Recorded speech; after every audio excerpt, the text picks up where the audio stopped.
বলার জন্য civil court bar station থেকে এখানে বলা হয়েছে।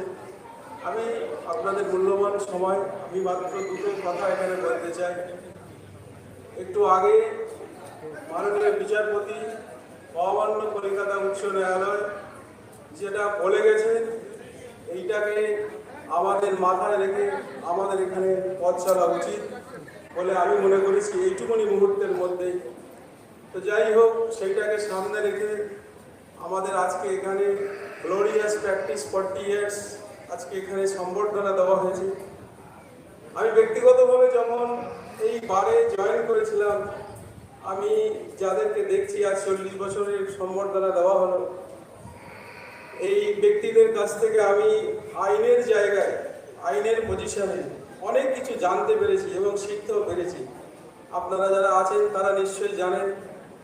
এছাড়া আজকে আমাদের ছেড়ে যারা চলে গেছেন, তার মধ্যে শ্যামসুন্দর বসু মহাশয়কে আমি নিজে দেখেছি, আর শ্রদ্ধেয় প্রয়াত মঈনুদ্দিন সাহেবকে আমি প্র্যাকটিস করতে দেখতে পাইনি, কারণ আমি তখন স্কুলে পড়তাম। যাই হোক, পারিবারিক সম্পর্ক আমাদের মধ্যে ছিল, আমাদের সঙ্গেও ছিল, বাবার সঙ্গে খুব ভালো রিলেশন ছিল। আমার বাবা এখানে প্র্যাকটিস করেছেন, আমি তার সান্নিধ্য পেয়েছি মাত্র 3 বছর।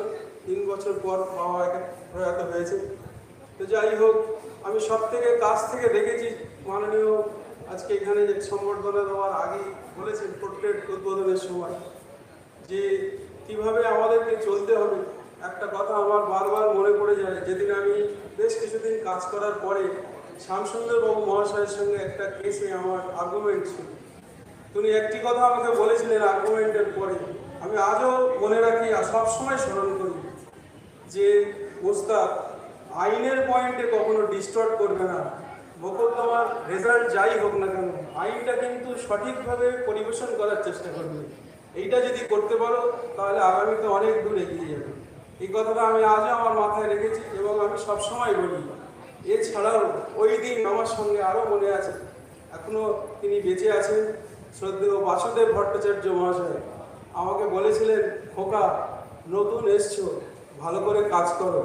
এটাও আমি মাথায় রেখে সবসময় ওনারা যেভাবে বলেছেন সেইভাবে চেষ্টা করছি বা করে আসছি।